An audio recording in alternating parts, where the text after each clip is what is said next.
we're going live now, Chris. I just verify that we're actually online here on Facebook. So. Okay. Good. Okay, man. Let me see here.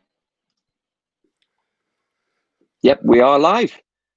All right. Looks like Chris is actually moving some furniture around or something there for those that are watching back home. You're quite mixed. Yeah. All right. So I want to welcome you all to this week's edition of the Sanctuary Sports sponsored Sol's Meet, where we introduce none other than Sunderland legend Chris Turner. Chris, I'm just going to read just a quick introduction here. I always say quick, but it never is, so bear with me. Turner turned pro in August of 1976 when he signed for Len Ashurst at Sheffield Wednesday. He'd have a fantastic start to what proved to be a long footballing career, winning the club's Player of the Year award in his first season, as well as being selected for the PFA Team of the Year in his final.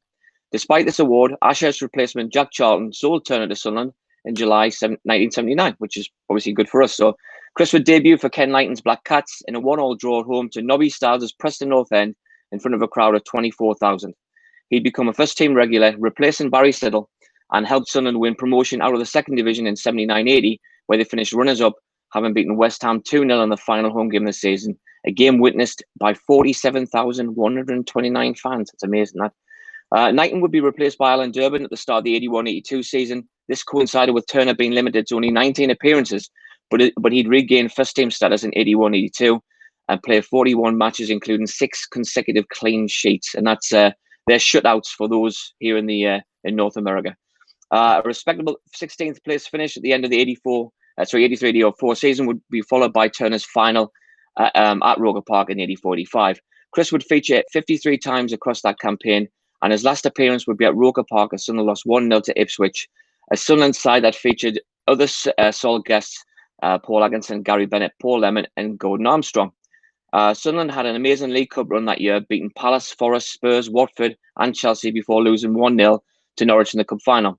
Turner's final campaign did end on a positive note, however, as he was voted Club Player of the Year. In 85, Manchester United would come knocking, and after 224 games for Sunderland, Turner would move on. Ron Atkinson signed Chris to challenge Gary Bailey for the number 1 shirt. He'd helped the Red Devils to 4th place in his first season and play a total of 64 league games for United before returning to the Owls of Sheffield in September 88. During his second stint in the Steel City, Turner would help Wednesday win promotion to the top tier of football, and he'd keep a clean sheet against former club Manchester United as Sheffield's side won the League Cup in 1991. He'd moved to Leyton Orient in 91 and would be voted onto the PFA Team of the Year for the second time in his career. Elevated to joint manager in 94-95 campaign alongside John Sitton, Chris would embark on a managerial journey which includes Hartlepool United, Sheffield United, Stockport County. Wednesday. See, right? I know I did that on purpose. You mentioned that. I did that on purpose, mate. Okay. Stockport County before returning to Hartlepool as director of football. Chris has also held coaching positions at Leicester City and Wolverhampton Wanderers, as well as working behind the scenes at Chesterfield and Port Vale. Chris made over 500 league and cup appearances in a 19-year professional career and took charge of a further 469 as manager. He has since helped found a new club, Wakefield AFC. Ladies and gentlemen, Chris Turner. There you are, mate. What about that for an introduction? Good afternoon. Yeah, well, it makes me feel old. We're 1976, and it makes me feel old. But I've had quite a lucky career, and I must say that in most of those years, I really enjoyed it. Most of those. Okay, that's good to know. So, what are you up to these days, then, Chris?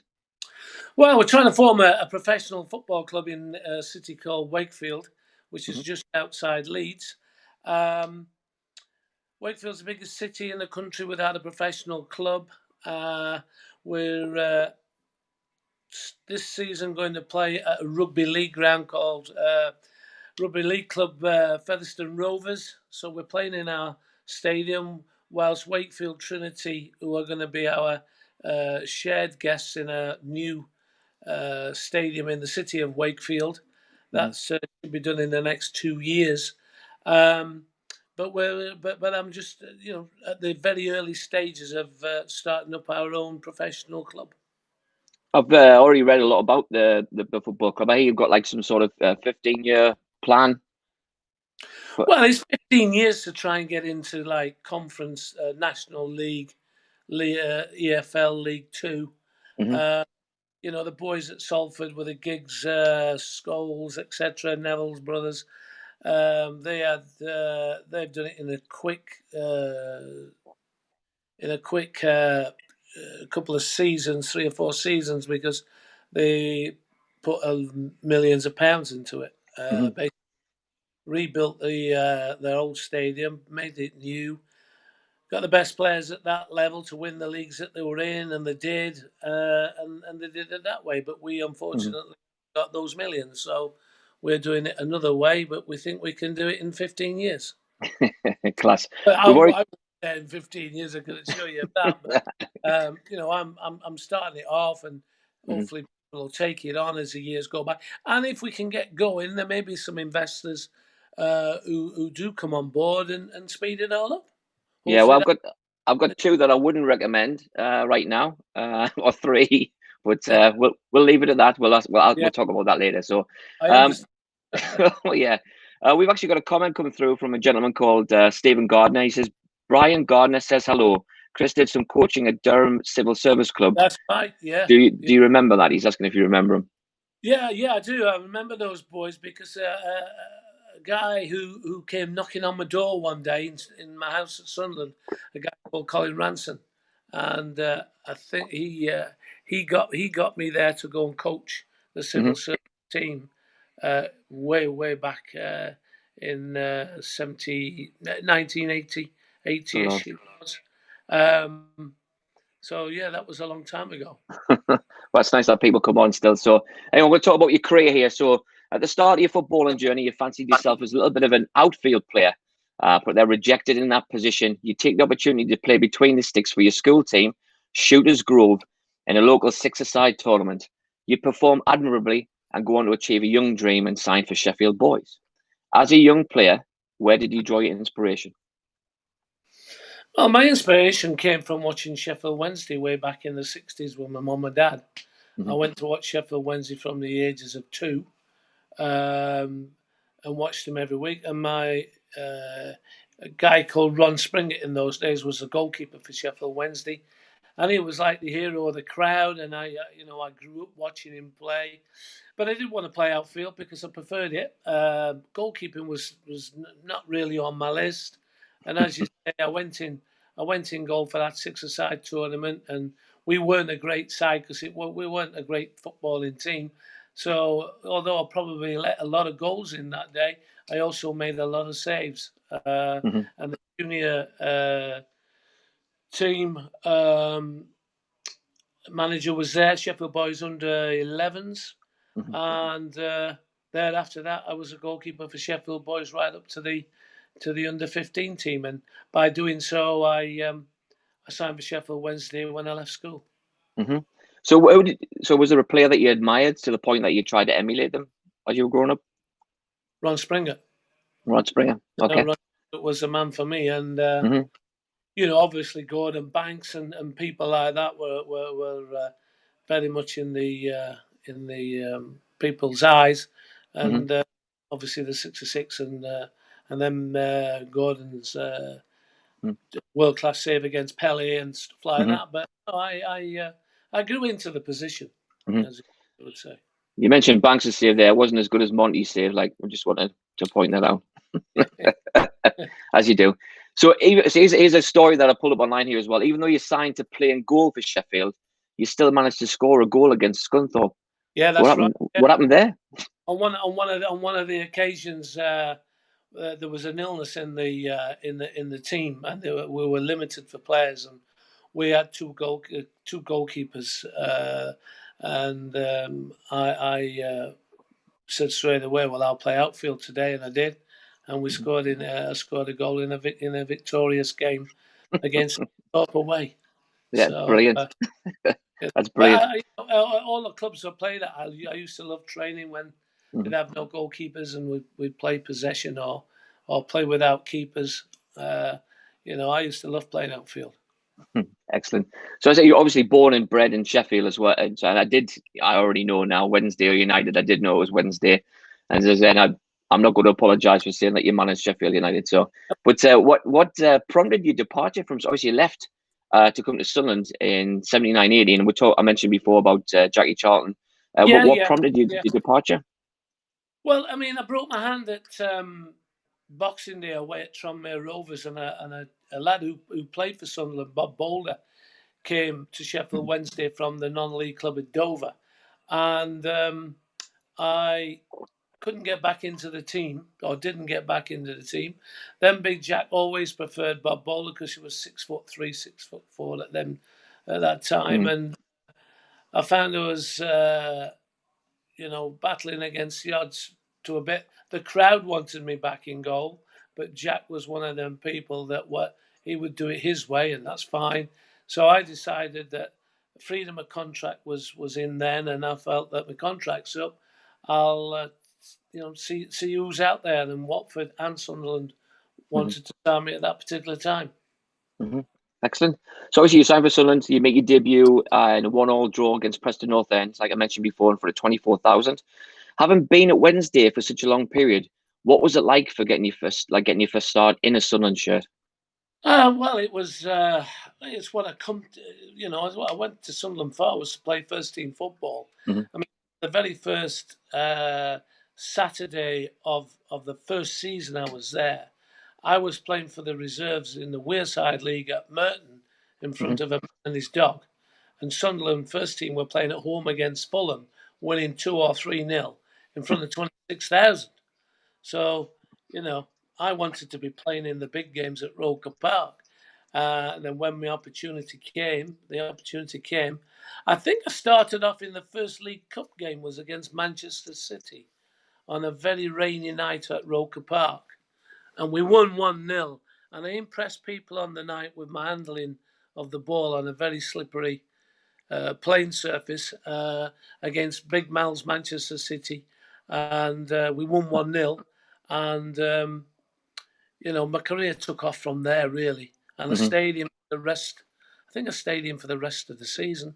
And as you spoke earlier, the last game always sticks in my mind was the West Ham game with 47,000 there, and thousands locked out as well. It was an unbelievable night, was that? So you just mentioned there about Marco Allison's Man City team. That was your first ever shutout or clean sheet for Sunderland. How did it feel together? Because obviously normally you ask players, how was it to get your first goal? I mean, at the time, Man City were in a division above Sunderland. What was it like? Well, it was it was it was a hard fought game. It was a wet, really wet. Like, it rained from start to finish. Michael Robertson, who unfortunately died only a few weeks ago. Michael was a big £1 million signing for Big Mal playing up front. So we were the underdogs on the night, but came through 1-0, and it was a great achievement for everybody who played that night. But for me, it was great to show the new supporters who've never seen me play probably what I was all about. Excellent. You played a massive part in Knighton's promotion-winning team. What was it like competing with Barry Siddle for the #1 shirt? Well, Barry was a great character. I mean, it's always the same. It's difficult when you're you're two players vying for one spot, and you can only play one, obviously, as a keeper playing somewhere else in the team to keep them happy. So it's you against somebody else all the time. And Barry was one of them lads. He entertained the lads in the dressing room. It was always funny throughout the week. Very, very good coach. So it was going to be a tough job for me to get his place, but fortunately I managed to do that and get into a winning team. But no, Barry was a formidable goalkeeper. Oh, no doubt. Do you have any? So that we mentioned about the 79-80 season, so promoted, massive game at the end of the season, West Ham. Do you have any favourite other memories of that season, which would have been your first season with the club? I remember the Easter time. I think we played Shrewsbury away and Wrexham away. I think we won both games 1-0, something like that, or 2-1, 1-0. And that really catapulted us into that. We've got a real strong chance here of gaining promotion. I remember going to Luton and early on in the season getting spanked 3 or 4-0 on match of the day. But no, just the lads that we played. We had some excellent young players at that time. And it was a real, and I knew Ken from watching Ken play for Sheffield Wednesday midfield. Then he became youth team coach, my youth team coach, and reserve team manager. So I knew Ken. Frank Clark, the number 2 was a great influence on all the players. Peter Eustace was coach. Brian Robson came back to the club. What a superb professional he was. So no, they're a good set of lads, and it was a great season. I've got some. We'll talk about your accolades now here. So you got the PFA Team of the Year twice, Player of the Year with both Sunderland and Wednesday, promotion to the top flight at both Sunderland and Wednesday, League Cup winner, runner-up, FA Charity Shield runner-up, beating Newcastle at Roker Park with a nice goal from Stan, the Magslayer Cummins. They're all very memorable moments. And we're going to tell you, believe it or not, we actually had our Sons of Liberty supporters group. We had our independence celebrations down in Fort Lauderdale in March this year, where we celebrated the 40th anniversary of Sunderland playing against the Fort Lauderdale Strikers. And I think it's a game that you played in. So, what was your most memorable moment as a Sunderland player? Well, I think it's got to be the achievement of getting to the final in '85. When we beaten Chelsea away 3-1 and beaten them at home 2-0. I think the games leading, the days or the weeks leading into that final was a great time. But also, my last appearance for the club was against Ipswich Town at home, and I was captain for the day. Lenny made me captain because Len knew that there was a number of clubs that were showing an interest. It was pretty obvious that I would be leaving, and he made me captain for the day, which I'll always remember. Excellent. Yeah, I know. 1-0. What was your most? I mean, again, you've accolades wise, you obviously with Wednesday, Manchester United as well. Obviously competing. I think you finished 4th. What's the most memorable moment in your career, you think? Well, winning the League Cup final a few years later in '91 against Manchester United. I'd left the club a couple of years before, going back to Sheffield Wednesday, and then to get to the cup final and play against, most of them were my old teammates and obviously my old manager. So, and we were underdogs on the day, and it was a great sense of achievement, not just winning it, but beating Manchester United, who were in the top division. We were then in League Two, as it was called. It was a memorable day for me, my family, and it's every player's dream to play at Wembley. I've been unfortunate that I played and lost, but now I've played and won. It was a real, it's something that I sit back and when I'm walking around Sheffield today, you meet people who it was their best ever experience they've ever had winning at Wembley, and I was playing, and it was a real, it's a real pleasure to say that. Yeah, excellent. All right, here's a question for you then. So the jury might be out on this one. I mentioned Manchester United, not Sheffield. If you had to pick a flat back 4 of all the players that you've played with, who would they be? Who was the best 4 defenders to put in front of you? There's a tough one for you. Right back was pretty simple. A guy called Roland Nielsen, who I played with at Sheffield Wednesday, was a fantastic professional and a super talented player. Centre half, coming back across the back 4. Young Robbie I. March, when he first came into the club, was outstanding as a young centre back. I think it was the youngest ever captain of Sunderland, or one of the youngest to play. Jeff Clark and Sean Elliott were 2 very good centre backs. Paul McGrath, Manchester United centre back. Nigel Pearson, centre back, Sheffield. You're showing off now, Chris. It's very difficult to pick 1 or 2 in front of any of those.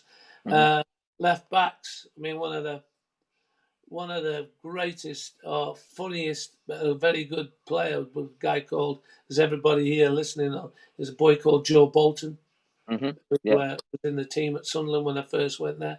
Joe Innigan came to replace him, and Joe had a good spell for the club at the time. Nigel Worthington, Sheffield Wednesday, left back, Irish international. I've been fortunate to play behind a lot of good players. Mm-hmm. And, it's been a pleasure, and a goalkeeper survives from his defenders in front of him. If he has good defenders in front of him, it makes his job a lot easier. And I've had some bad defenders in front of me, but I won't name. I'm going to ask you who your worst flag back four is now. No, I'm not. I'm sure they already know anyway, Chris. It is what it is. So, so a memorable moment we just talked about. So what about your worst moment at Sunderland, whether it be a performance or an experience that you had there? I think that's pretty easy. We went to Watford one day. Mm-hmm. Yeah. And I think Alan Durbin was the manager. And Mick Doherty was his assistant manager. And the instructions were, if we can, because Watford were a very good home side in their John Barnes, he was on fantastic form at the time and talks of massive moves out into Europe. I mean, I claim that we got John his move to his game, but losing 8-0 at Watford was an embarrassing scoreline, and in those days at Watford, it's a tremendous slope on the pitch, and I can picture it now that I saved a header in the League Cup final for Sheffield Wednesday from about 8 yards out from a guy called Brian McClare. I remember this Watford game for this one thing, is that after 21 minutes on the clock, which was at the very top end, at the far end, a ball comes into the box, and it's John Barnes coming in, gonna score, comes in, powers his header, and I managed to flip it over the bar. And I looked at the clock at the top end, and it was 0-0, 21 minutes gone. And I thought then, well, the boss says, hey, this is going to be, if we can keep them out for 20 minutes, we can to the game. Brilliant. Well, within 10 more minutes, I think we were 3 down. But second half, when I'm at the top end, and at the top end in those days, there was no crowd. There was crowd behind the goal, but it was a good 30, 40 yards in those days behind the goal. So the ball went behind the goal. It's a fair whack to go and get it. The ball had gone behind the goals, and we're now probably 5 down. And as I'm jogging to get the ball from behind the goals, all I can hear, here's my nickname, Sebby, slow down. So I turn around, and it's Mick Doherty. Mick had come down the side of the track shouting down to corner flag. He says, there's 15 minutes still to play. We're 5 down. Slow down.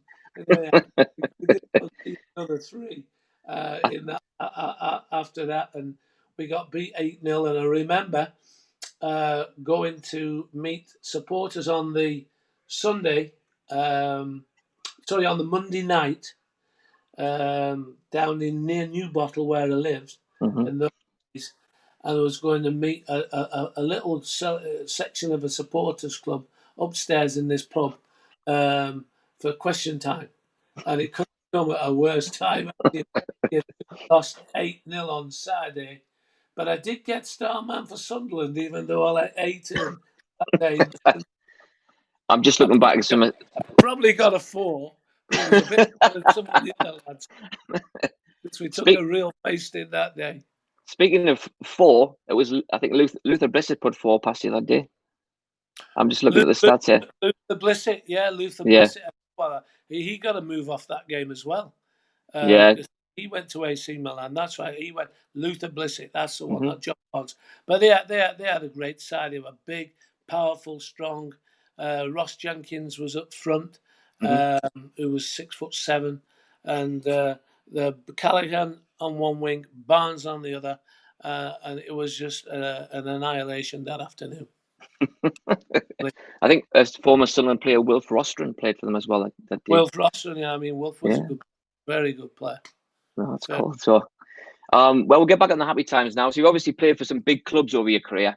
How did Sunderland compare? I mean, we've got to ask this. Compared to playing for the likes of Man U and Sheffield with regards to like fan expectations from the fan base and stuff like that. Pretty much the same. I mean, Mm, Sunderland's a massive club. It's big. It's it's like fans. But even when you're playing for Torquay United, their fans they want to win every Saturday. They'll give the players a stick. It's when it's your club, you want it to win. It's mm, just that the difference between the clubs is the support fan base mm, and I've been fortunate to play with Sunderland, Sheffield Wednesday, and Manchester United, and they're up there with anybody else in terms of mm, fan base and masses of support. mm, And with Sunderland, I mean, I must admit, I enjoyed probably because I had a good period. I always say, or I reflect back on, I do enjoy my Sunderland days as the best days. When I played in professional football, it was a mm, club I'd never been to Sunderland in my life. mm, Um, I've been up to Washington to play in the youth team leagues, um, but I'd never been to Sunderland. Uh, I looked at it in the old football books mm, and seen the stands and stuff like that, but I'd never been inside Roker Park until the day I signed. And Peter Eustace, who took me up there, he says when you walk into a football club, you know it's the right place for you. He said when you walk into Sunderland, which you did those days, where the players' entrance was underneath the stand, two big large wooden oak doors, and then you walk through those doors into a lovely oak staircase and going up the top. He said you'll know and you'll feel that you're in a big club. I mm, remember leaving Sheffield Wednesday to go to Sunderland, and I felt, wow, this is a big club. And mm. fortunately for me, the 6 years I was there, it all went well. Yeah. We've got a question come through from Graham Pritchard in Arizona. He was asking, what was how many? Here we have here. How do you think the Sunderland fans compare to the Sheffield Wednesday fans? Because both are renowned for being passionate. I know that's kind of putting you on the spot, being a Wednesday lad, but did you notice any differences with the Sunderland supporters as what you did from Sheffield? Well, I think they're pretty much the same. I mean, the Roker, the Fulwell end when it was, when we were on a good time and it was buzzing, could make one hell of a noise. Because when I played for Sheffield Wednesday, there was no roof on the Kop Mm-hmm. at Hillsborough in the first period of time that I was there. But no, Sunderland fans and I mean the stadium I like there when you get 30,000 plus in there, it's a great atmosphere. Um, they're passionate, but like I Mm-hmm. said earlier, all fans are passionate because they all want the teams to win. Mm-hmm. No, that's fair. So during your time with Sheffield Wednesday, you would never play in the Steel City derby, but obviously you played in the Manchester and the Weir Tyne derbies.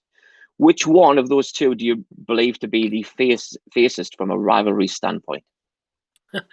Once again, they're all they're all they're all big games. I mean, Yeah. I played in the Newcastle Sunderland games. I played in the Manchester derbies 2 or 3 times.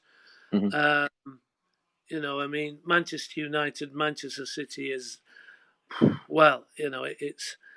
it's a derby that's seen throughout the country. It's Mm-hmm. one of them games that even teams that aren't interested in them, they have a look at that derby because of the size of both clubs. Mm-hmm. I mean, I remember being in 3 games I played against Man City and drew 2 and beat them in the FA Cup. A Norman Whiteside goal in front of 55,000 Mm-hmm. at Old Trafford. That was a special day. But Sunderland, Newcastle are big games, and I watched them when Sunderland won up there a few years back with Di Canio when they won 3-0. I mean that was a great derby victory. It's Newcastle. It's a one city team as well. The passion in the northeast for football is unbelievable. Mm-hmm. That's very, very good answer, Chris. Very, very good, Mr. Switzerland. I like it. Right, so you'd play. I mentioned you entered Newcastle there. You played the massive victory over Newcastle at Roker Park during the 79-80 season. There were 42,000 fans packed into Roker Park, at which time was the highest attendance of the season. Little Stan Cummins, we mentioned before, popped up in the 73rd minute to fire the winner past the Mags. Do you have any memories of that game? Well, that would have been your first derby at Roker Well, Park. I mean, to beat Newcastle even in a reserve game or youth team game was a big thing for us, and to beat Newcastle in that season at Roker Park was superb because they I think they get the bottom end of the ground, and the passion for the game and everything else is just it's one of them days that you don't want to lose. Um, Little Stam was a fantastic footballer. He scored some important goals, and that you couldn't get more important than beating Newcastle at Roker Park, especially when we're pushing on to try and get into that top two to get promoted. Mm-hmm. We met up with Stan, I think probably about 4 years ago. He lives out in Kansas City. Yeah, He's a really good lad. He was nice to meet up with. So, yeah. we mentioned some of your managers who you played for. So I want to just go back through. So you were Len Hashurst, Jack Charlton, Colin Murphy, Ken Knighton, Alan Durbin, Ron Atkinson, Alex Ferguson, Peter Eustace, Howard Wilkinson for a short period of time there when you were out on loan at Leeds. I'm sure you had different. I would find me back to Yeah. Sheffield. All right. Oh, there you are then. Who was the best manager that you played for, and what set him aside from the others? Well, I've been fortunate because in that list of names of those managers, every manager has some strong points, and you listen, you learn, you see things. Ron Atkinson stands out because I played for Ron twice. Obviously at Manchester United for 18 months, and then Mm-hmm. I went back to Sheffield Wednesday. And then the next thing was Ron Atkinson walked into the club as the new manager. Ron managed us for the '91 Cup final, and he was an experienced manager, players manager, and he took things extremely serious, but he could relax players as well, Mm-hmm. and I'd say he was just above some of them. Howard Wilkinson was very professional. He was very thorough. The team played how he wanted them to play. He played winning football. Um, a lot of his training was methodical, but got results. And Mm-hmm. I still think he's the last Englishman to win the League One division now, which is now the Premiership, but the last Mm-hmm. English manager to win that. Howard was Sir Alex was a winner from day one. You could see it in his eyes and the way he approached training and the games.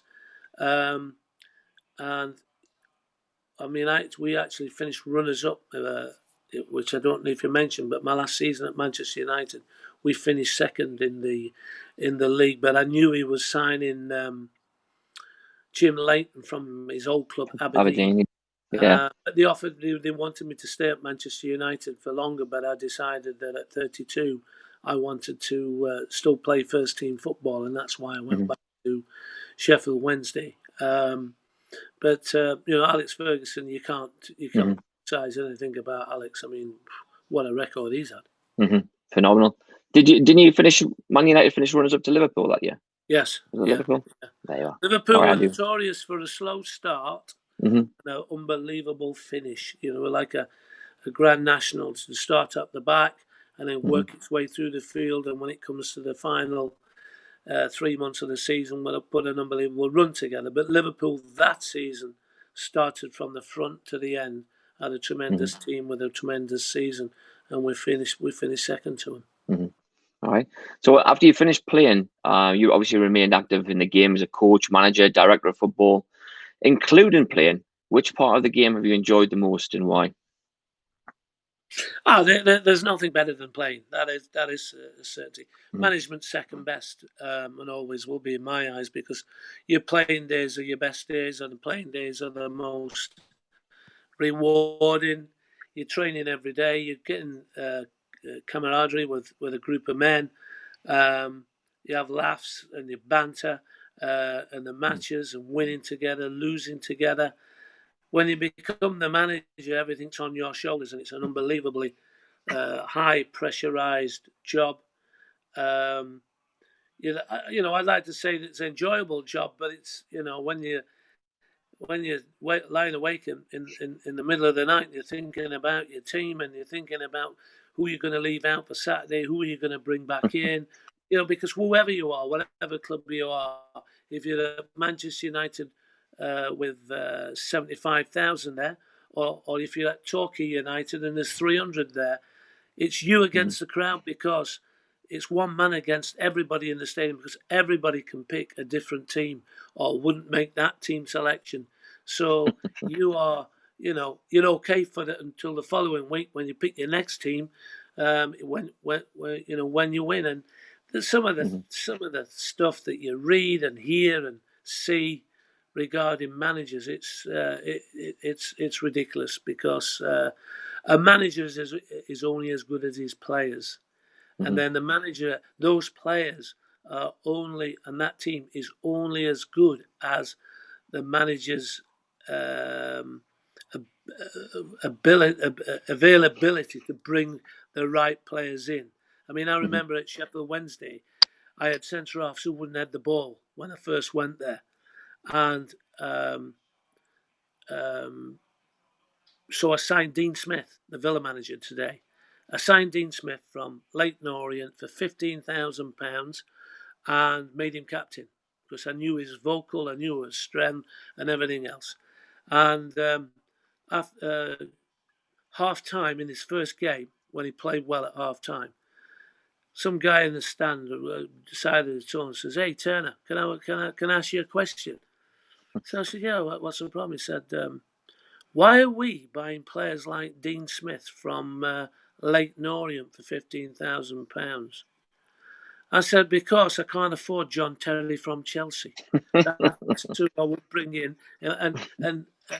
And as daft or whatever that seems, your man on the sideline, whether it be Phil Parkinson at Sunderland now or somewhere else, he can only sign the players that the club can afford, and players that are available.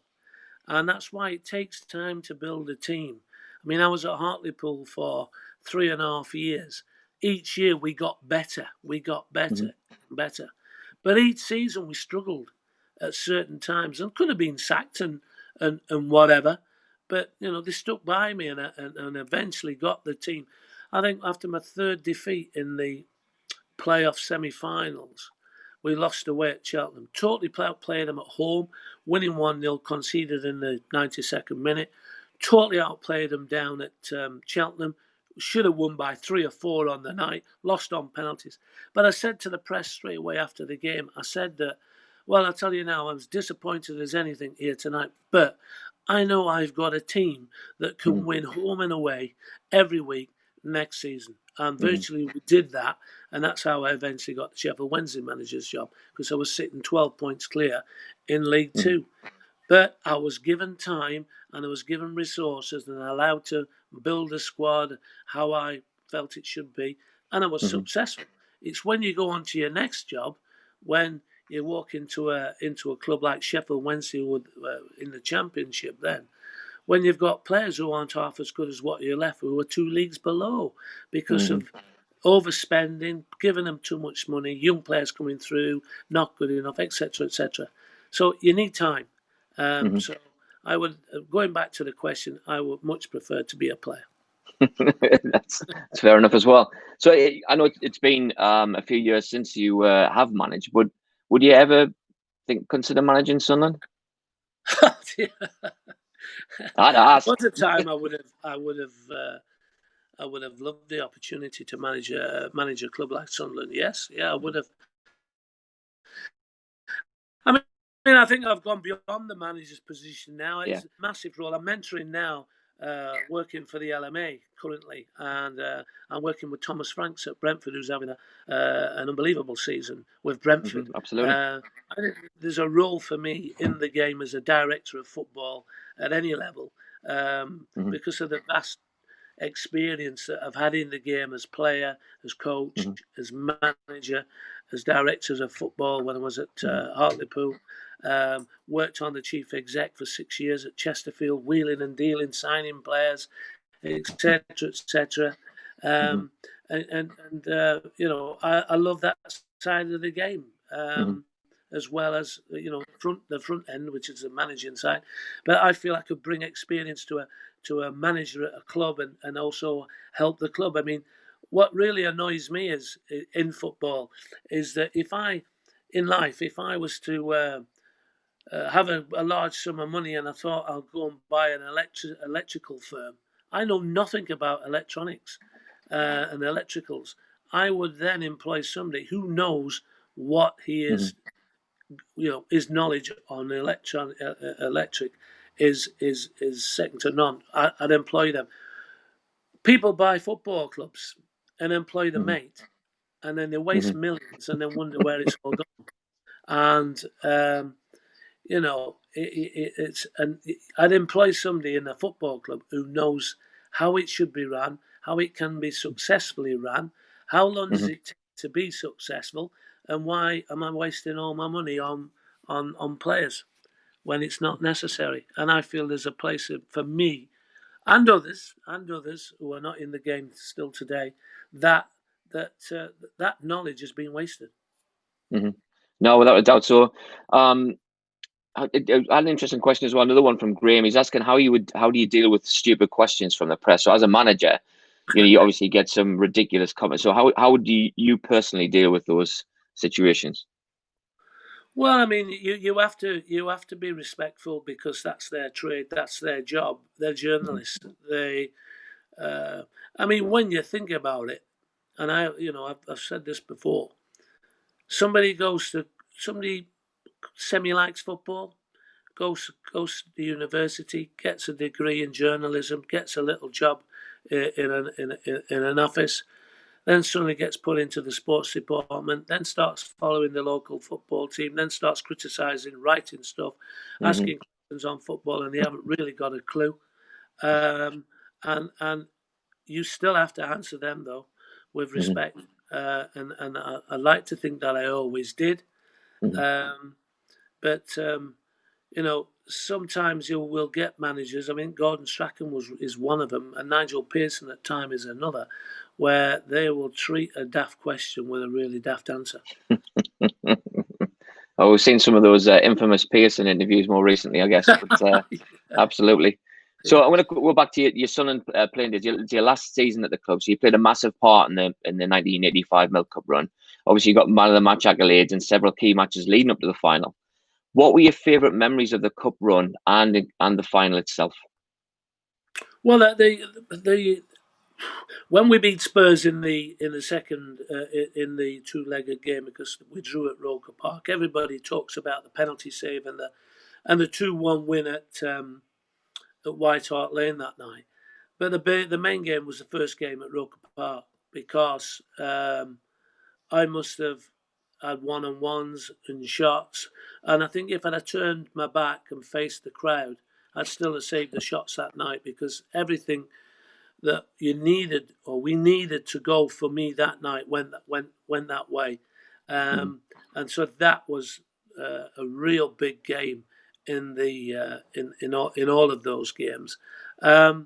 And so I think that, and then obviously when we went to Spurs and it's 2-1, we're winning with minutes to go, and they're awarded a handball by Sean Elliott. Even though you think, got to save this, you're thinking, is it going to go to my left? Does it go to my right? And I always believe if people put the ball to my right, I'd have a chance of saving it. And so I thought I'm going to go to my right, and thankfully Roberts put it to my right and I saved it. Those were key. Those were really key. And then the Watford game, the first game was called off because it was a frozen pitch. The second game which played was pretty much frozen as well, but we played. We kept a clean sheet, beat Watford away 1-0, Nicky Pickering. That was against a Watford team, which I'm led to believe that Graham Taylor had never lost a cup game at Vicarage Road whilst he was the manager up until that game. So that was a massive win for us as well. They were key moments. So I normally ask, obviously, as I said, we normally have outfield players on. You guys are a smaller breed, goalkeepers. I'm not saying that you're short, but you know what I mean. So I normally ask about favourite goals. So I've got to ask you now, have you got any favourite saves that you've made? And if yes, which one or ones and why? Well, I mean, the Brian McClare save in the cup final was Hmm. Sheffield Wednesday was the most important. There was 10, 15 minutes to go in that game. We were leading 1-0. The ball's coming across. You see it's going to go straight to Brian McClare. Can't miss from there. Get yourself across the goal. Try and get something on it, and which I did. And it was a vital save because we ended up winning 1-0. But over your career, there's hundreds of saves and hundreds of mistakes, I presume, that you make. But I remember playing at Arsenal for Manchester United in those days, and they must have had 15 corners, and they used to. I can't remember who were taking them, but they were whipping them in the near post with some real speed on them. But there was a couple that I got there and I punched, and I must have punched them 35 yards. I've been working on a punch bag in my house to try and strengthen up my wrists and punching and all that. And that day, I vitally needed that punching, and I can remember a couple of them. Just as you punched them, you felt it good, and it just flew away from you. But I was fortunate. I played at all the major grounds in my time. Played against all the big clubs, and I enjoyed my career. Hmm. I have to say. Yeah. So you're with Sunderland for obviously 6, 7 years. You lined up with some quality players. Many of them are still considered to be legends to this day. So I always do this every session. So these include, but are not limited to. I have to put that in parentheses. Sean Elliott, Stan Cummins, Brian Robson, Nick Pickering. You mentioned Siddall before. Venison, Paul Atkinson, Paul Bracewell, Gordon Armstrong, Gary Bennett. Who was the best Sunderland player you played alongside, and why? No, that's a big question. You just reeled all them names off. Played with most of them. One of the players who was an extremely talented player was a boy called Kevin Arnott. He Hmm. was a superb midfield player. For one, Gary Rowell was a finisher. Hmm. When I first went there, he'd scored goals in his first season. In his second season, he picked up a nasty knee injury and was just recovering when I first went there, but got himself fit, came into the team, got back into the team, got himself fit. Gary could score goals. The two oldies who were quality to play with were Frank Worthington and Hmm. Leighton James. Hmm. Um, I was fortunate as a Sheffield Wednesday player to have a year with Ian Porterfield, Hmm. who he saw me as a 17-year-old young player come into the game and helped me a lot way back in those days. Ian was a super guy, Hmm. a very good professional. Um, the boys that you mentioned, you've got two England fullbacks in Barry Venison and Nicky Hmm. Pickering. Hmm. Um, Sean Elliott, Jeff Clark, two centre halves. Excellent. I'm surely going to miss. Ali McCoist was a fantastic young player with a great character. Nothing, nothing concerned Ali. He'd come in every day singing songs, but he had this adventurism in life, not just on the pitch.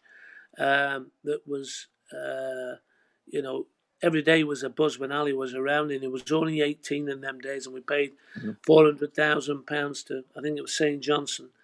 Um, and as I was speaking earlier regarding, management and availability and stuff like that, I'm sure to this day that Alan Durbin would not have sold him to Rangers if he could have had the funds to add to Ali McCoist and to give him that bit more time Hmm. to settle in as a young player.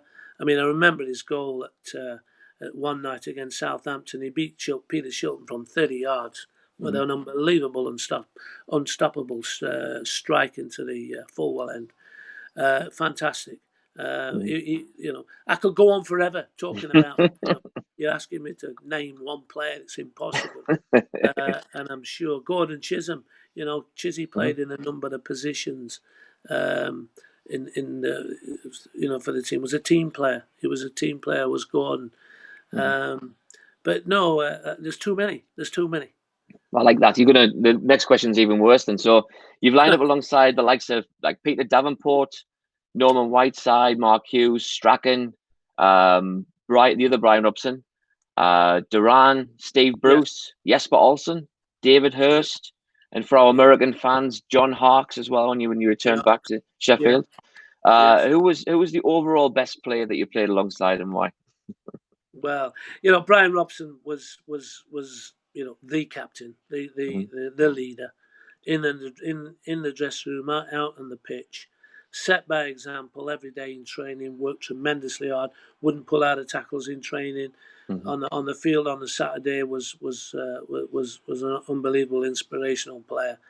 Gordon Strachan, I was fortunate to live 2 doors away from Gordon. So for 3 years, I travelled every day into training and home with Gordon, shared the cars driving into the training ground. A man with unbelievable experience, flair and ability. Paul McGrath was an unbelievable player. Norman Whiteside as a young player was outstanding. David Hurst, one of the best finishers, pacey player. Could score goals. Nigel Pearson, a leader, a winner.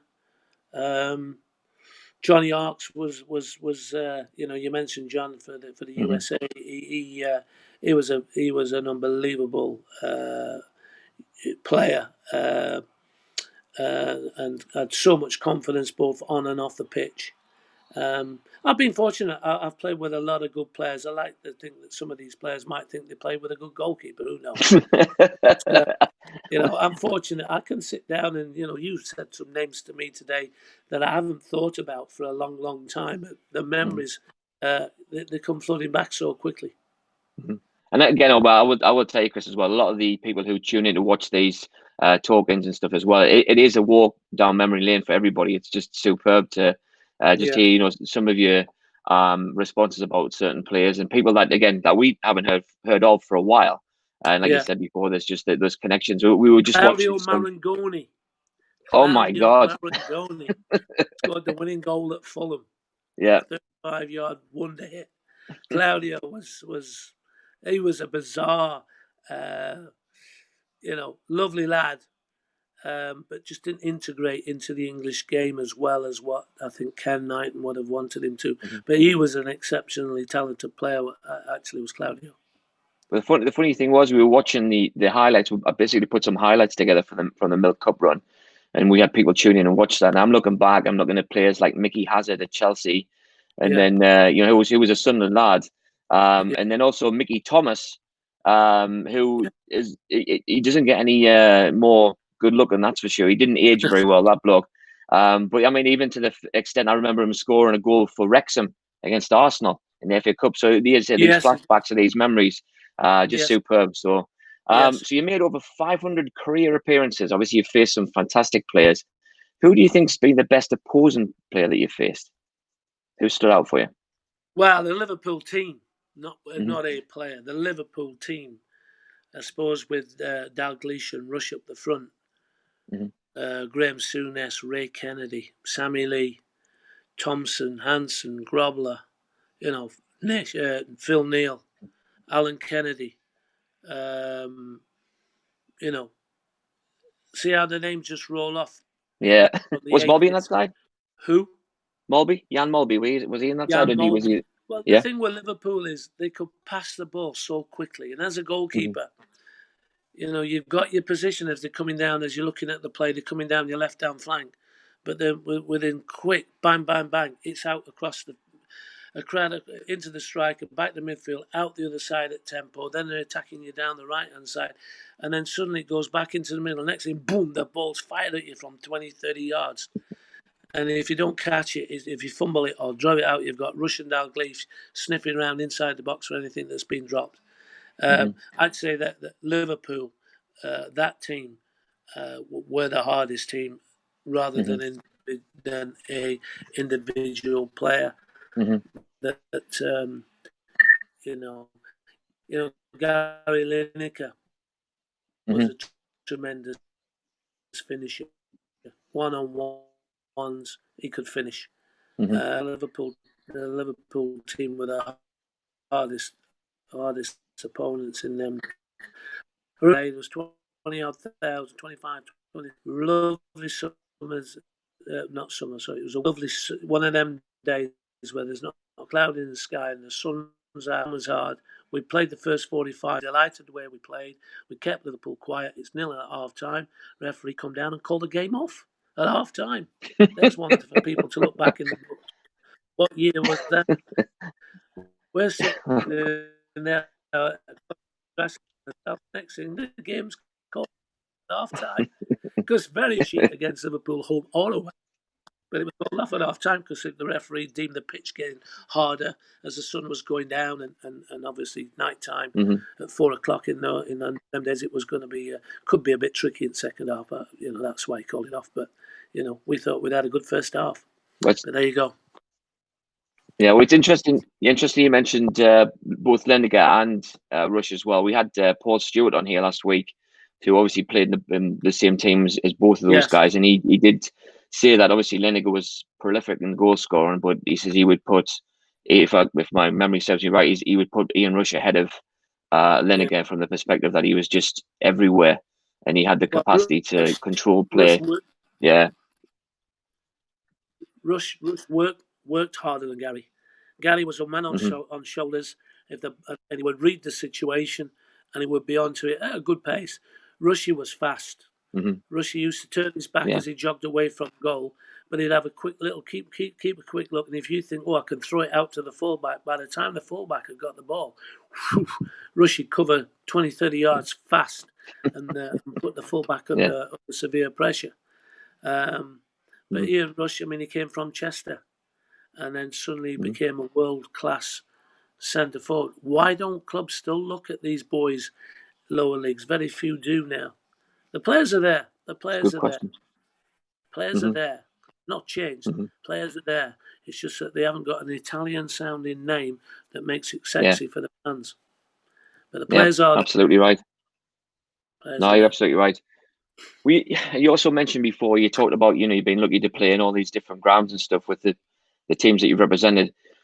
What are your favourite places to play, and where's the worst place that you visited as well? Well, I used to like any game in London because London has an atmosphere, obviously, and then you've got your Arsenals, your Tottenhams, your Chelseas, your West Hams. West Ham was always a great ground to play at because the fans were right on top of you, and the atmosphere there was really intense at the old Upton Park. I didn't like Newcastle so much, not because it was Newcastle, but the ground seemed to be big, wide open, because the away fans were at the top end on the small terrace in those days, and it always had that cold feeling about it. St James's Park, in my opinion, anyhow. And that's still does. Not and an ex-Sunderland player. It's just how I felt. But I used to like playing at Old Trafford, which fortunately I ended up playing more regular there. But I used to like playing at Old Trafford. I remember going there with Sunderland one year, Boxing Day or something around about that time. We got a 0-0 draw. London, Everton's, Liverpool. Liverpool was always a great place for a goalkeeper because in them days you used to get a good round of applause when you run to the cop end until the day I went running down that end and I was playing for Man United. They don't like anybody from Manchester United at that end. So, used to have banter with crowds in them days, and it was good. It was good. Were there any players that you used to hate playing against? Any forwards that would give you grief or anything? Well, I look back now and I look at 17-year-old players and I think, God, I was playing in the first team in them days. And remember, I'm not being the biggest goalkeeper. In those days, he used to get knocked all over the place. And there was a guy called Bernie Wright who played for Walsall and Everton. And Bernie took no prisoners. And if you were grabbing at his feet, the boot would go right through the ball, right through you. And so Bernie was a tough one. Another one was an old Sunderland boy, born I think in Sunderland, was Mickey Arford. Mickey's a Sunderland fan, and Mickey, I remember playing at Luton, and we were playing him on the plastic at Luton, and I'd struggled to make the game, and I'd only passed a fitness test on Saturday morning at the hotel, and I got a muscle in my back had got into a spasm on the Thursday. Anyway, I'm talking to Mickey before the game, and all he was talking about was the Sunderland days and this, that, and the other. And he said, "Hey, I loved it when you played for Sunderland and all this." So I thought, "Hey, good lad, Mickey." And the first ball came in from the corner kick, smashed me in the back of the net, and he's there laughing, picking me up out the net. He says, "But on the field of play, all enemies, son, all enemies." So you know, in them days, every team had a 6'2" centre forward. Everybody, I remember at Roker Park, I can feel it today. Corner kick at the full wall end, and playing West Brom. Cyril Regis came and stood in front of me, and just as a kicker was putting his boot on the ball, he elbowed me right across my chest, and I couldn't breathe for at least a minute. I just never felt so bad on a pitch, and that taught me a lesson that day. Regarding anybody coming into so-called my zone along the line, to be prepared for anything. So but in my early days when I was 17, playing in the third division, there were some big old centre forwards in them days, and their job was to knock centre halves and goalkeepers all over the place. So I had to learn very, very quickly how to look after myself. There's part of me that still misses those days, Chris. Missing the physicality part of it, because obviously the football's changed. The game's Yeah. played at such a different. I'm not one of these people that say, "Oh, the good old days were the best," but I much preferred, the game when tackles were tackles and players stayed on the feet. I get really disappointed when commentators, and especially ex-players, when they're saying, "Well, yeah, look there, he's put his hand on him and he's gone down," and I think, "Hang on a minute, he's gone down, he's dived." Sometimes to get a penalty kick, years gone by, you had to cut people in two to get a penalty kick. Nowadays, as I just said, "Oh, he's got his hand on his shirt. Yep, that's a penalty." And you think, "Wow, what's this all about?" The game's faster, the pitches are better, the boots are better, the balls are better. But is the game better? Who knows? It's different opinions. But I'm not all for this pass, move, pass, move, no action. I like to see my team to go and have shots at goal, create chances, score goals, create saves, get corners, free kicks, and everybody for the 90 minutes work the socks off. That's how I always portrayed and wanted my teams to play. Well, I mentioned to you earlier there that we obviously screen games or highlights before the talk-ins, just to create the connectivity between the guest and the fans who are watching. And as I said, it gives us an opportunity to reminisce. I look back at some of the games from the 80s and the early 90s specifically, and it's almost like we played with, well, not almost, we played with more passion and drive, and you can forget a little bit about how I won't say violent, but how tough the game was back then. I go back and, as I said, through the 80s, early 90s, and just you forget about, some of the game could be fluid, and then it was like a long ball situation, but these guys would work hard and they'll go for like full in 50-50 balls, and it makes a hell of a difference. Yeah, one of our and let me. Sorry. No, it's okay. One of our centre halves, Sam Allardyce. We signed Sam from Bolton, and one of his early games, we were playing Crystal Palace at Roker Park, who were the informed boys under Terry Venables, and there was a young winger, slightly built frame, but quick and talented and great on the ball, was a boy called Vince Hilaire. And Sam Allardyce said, these so-and-so Cockney boys coming up here this afternoon. He says, we've got to get wired into these boys and let them know that this is a man's game, blah, blah, blah. Or what Sam, you can imagine what Sam was saying. Anyhow, the ball went to Vince Hilaire just in front of the dugouts. Wow. Vince Hilaire must have gone 6 foot in the air. He took the ball, the man, and everything. And the last saw Vince was being put on a stretcher and wheeled down the tunnel. He took it great. I mean, him just 3 red cards today. In that, did he get booked? I can't remember, but he stayed on the pitch.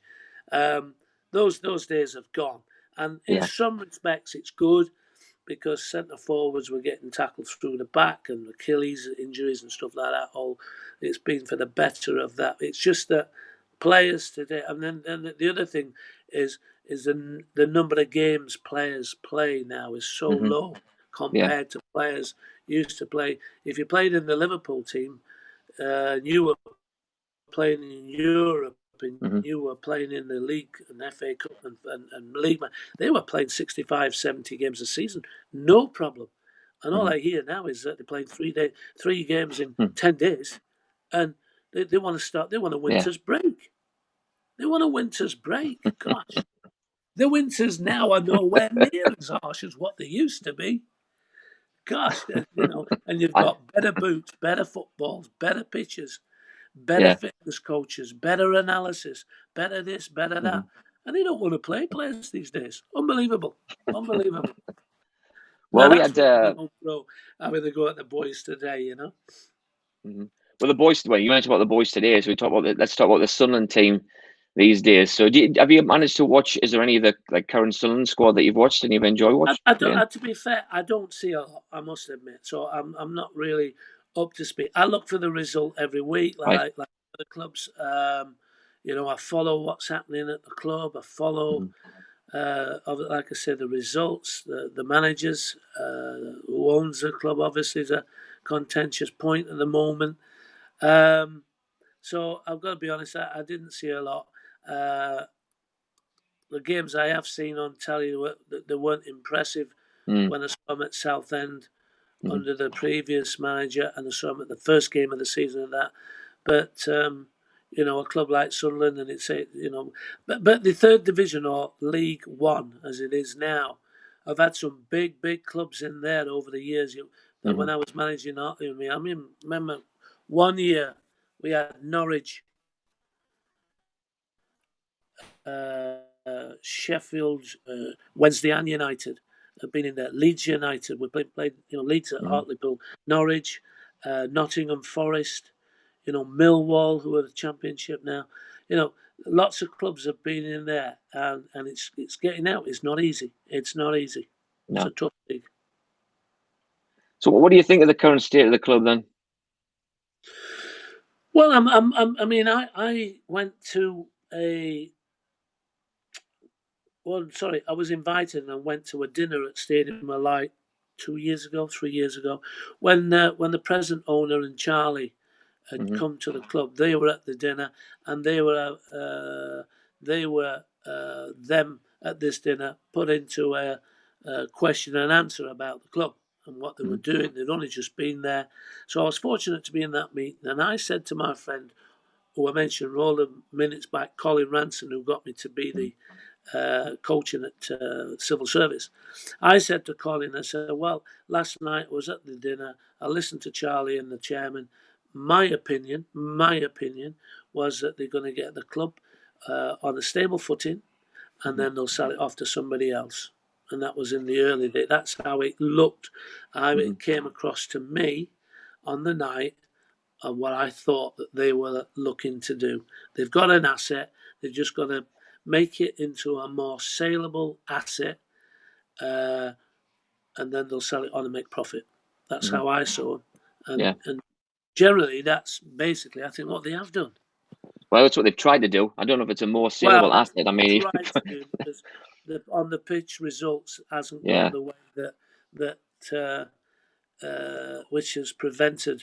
It's obviously a much more saleable asset in the Championship than it is in League One. And as I say, earlier, the people get involved in these football clubs and they think it's easy. They think running a football club is easy. I love the two.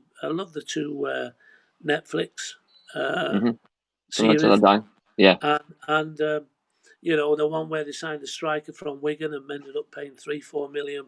yeah, That great, is so easily done. That yeah, is so easily done, and it didn't come across in a good manner. I no, didn't think. No. regarding recruitment of players and the way they were handling the business side of it, really. Well, it certainly didn't promote any cohesion with the owners and the manager, that's for sure. Because obviously Well, the manager, no, which was again what might have been the reason why he lost his job. Who knows? So, yeah. So anyway, what's the best advice you were ever given in your career? The best advice that I've been Mhm. given in my career. Yep. Well, a lot of them I can't mention on live TV. um, well, we go back over your career again, and when I was still at school and I was playing for Sheffield Wednesday's youth team, the coach of the youth team, who then when I left school and I became in those days an apprentice, my first coach was a chap who'd been an England fullback, a chap called Ron Staniforth, who was a youth team coach. And I always remember, and I used to remember it every time I played. I always remembered. He always used to say, even if you're not the best, look the best. Look Mm-hmm. smart, shirt tucked in, socks. None of this tape wrapped around your socks on the outside of your pads, all them banana. Make sure that when you're running out on that team, you look your best, and then you'll perform to the best of your ability. Mm-hmm. And whenever I played and I was doing up my socks, or goalkeepers always had the shirt tucked in anyhow, but I always thought of Ron, Mm-hmm. and now that is 45 years ago now. Mm-hmm. That would have been said to me, and Mm-hmm. all the way through when I'm playing at Sunderland, when I'm Man United, Sheffield Wednesday, Cup finals, whenever I used to put my kit on, I'd always have a think, it had just flashed through me, Ron Staniforth. It's Mm-hmm. amazing that stood with me. Yeah. Mm-hmm. So other than Sunderland, obviously, Sheffield Wednesday and Man United, is there another club that you would want to play for in your career? Well, I had 2 or 3 games on loan for Leeds when Mervyn Day was Mm-hmm. injured. Howard took me Mm-hmm. down to Leeds, and I covered for Mervyn. I mean, that's an Mm-hmm. unbelievable club to play for, Leeds. Um, I genuinely feel that happy as anybody that I've played for 3 great clubs. Um, Mm-hmm. and I spent all the time, apart from 2 seasons, outside the top league in my in my what you would say established career from when I'm being 19, Mm-hmm. 20. My first season at Sunderland was in League Two, and then obviously at Sheffield Wednesday we went down to League Two, but then gone straight back up. So, and I'm fortunate to have played 90% of my games at the highest level of Mm-hmm. English football. Did you? So obviously, again, you played for many clubs and played in many different grounds. Was there a favorite chant or song that you heard, something that stuck in your mind? Because, like you said before, I think I remember. You talked about players having banter. There was many a goalkeeper that would come to the forward end, and we would take the mickey out with them somewhat. I remember Peter Shilton getting it in the neck a few times. Well, yeah. Was there any chance or anything, or anything that came from the crowd that you remember during a game that you can Uh, repeat?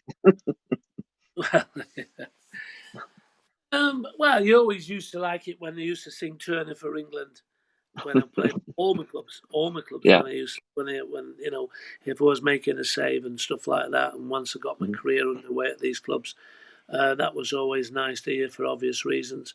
But one of the when I was manager, I was managing Stockport. Now Stockport at that time, I won't go into the whole story about Stockport, but anyhow, we were playing Sheffield Wednesday away from home. Stockport couldn't get a point away from home to save their lives at that time. Sheffield Wednesday needed to win this game because the next game was Hull City away, and they needed a win. They needed to beat Stockport, and Sheffield Wednesday will be in the playoffs. So I'm going to Sheffield Wednesday. We're already relegated at Stockport. We're going to Hillsborough. There's 25,000 there. We're going there to be lambs to the slaughter. Mm-hmm. And they'll beat Stockport. Wednesday in the playoffs, everybody's happy. Well, I wasn't happy because I didn't want to go to Hillsborough because they'd sacked me earlier on in the season. There's no way that I want to get beat at Hillsborough. Yeah. So we went there with a plan, and the plan worked absolutely. The boys were absolutely fantastic, and we were drawing 0-0 going into 3 to 4 minutes of injury time. And one of the lads was we had on loan from Sheffield United, a boy called Kevin Hurst. He was absolutely out on his legs. He'd run his legs off. And we're in injury time. They're putting the pressure on again. So the ball went out for play. I wanted to sub him. Now the crowd saw that as time wasted. And even though I managed them and played for them from the cop end, it was Turner Rizzo with a W.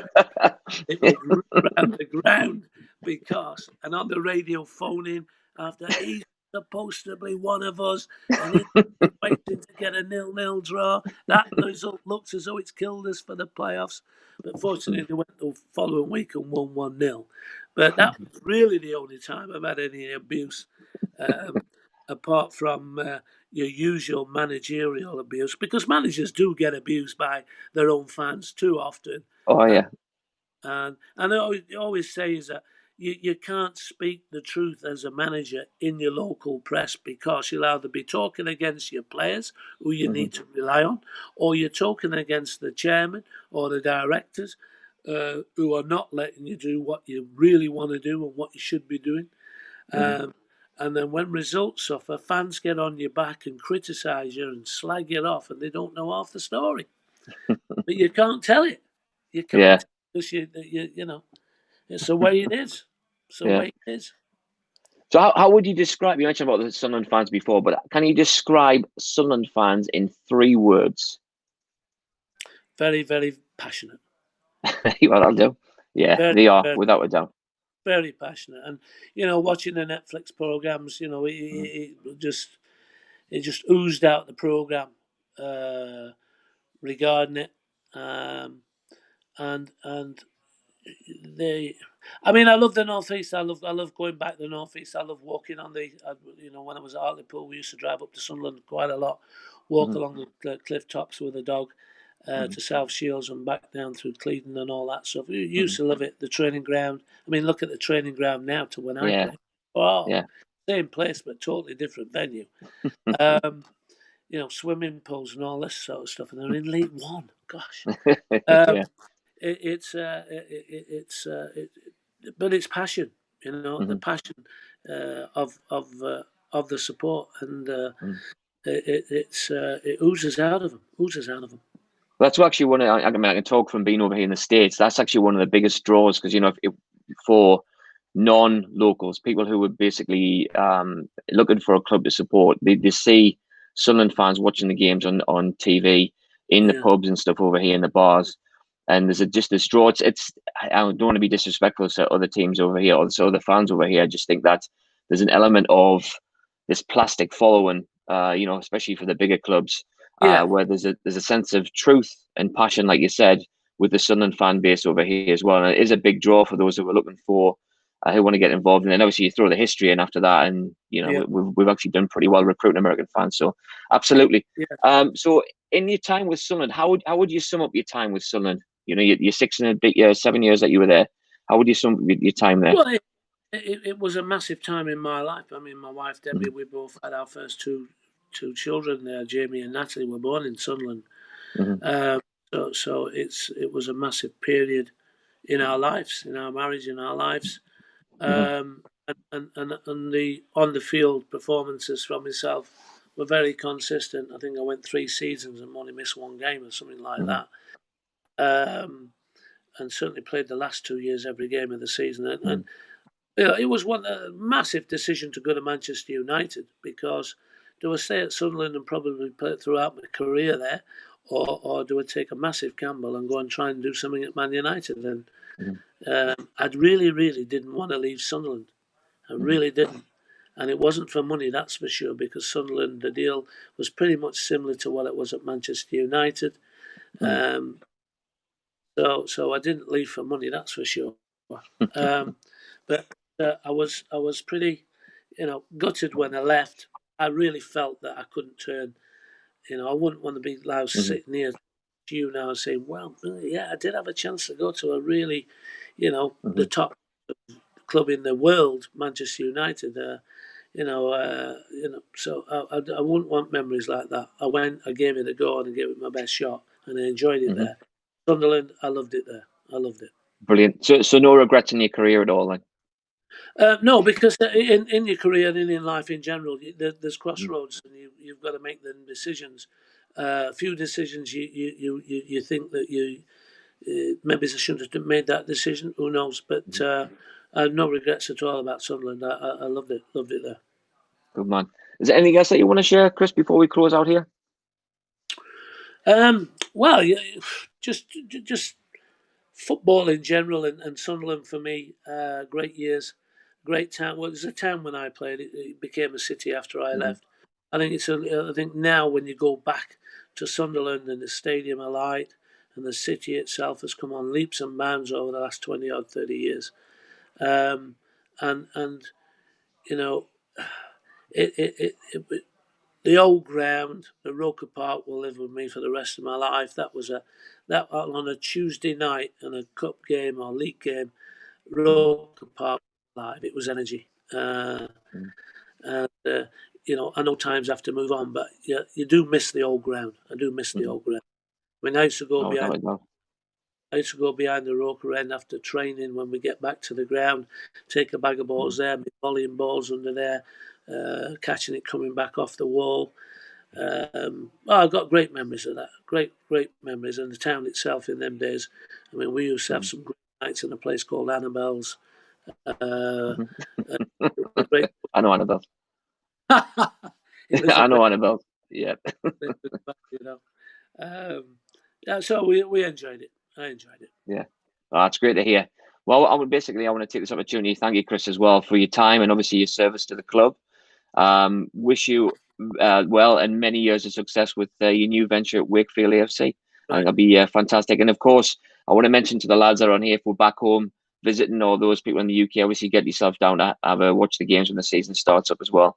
It's not too far, Wakefield. So, and it's a good night out as well, if I remember rightly. So don't forget to join us next week. We'll have Lee Howie in the studio. He's a nice bloke, but his brother is not. I want to thank everybody from home for tuning in. And again, Chris, thank you so much for your time. I really appreciate it. It's been wonderful talking to you. So thank you, man. Appreciate it. Thank you very much, Derek. And wish everybody thank you for listening. Okay. Oh, brilliant. Thanks very much, man. Stay healthy, stay safe, and keep the faith. Take care. Bye-bye. Bye.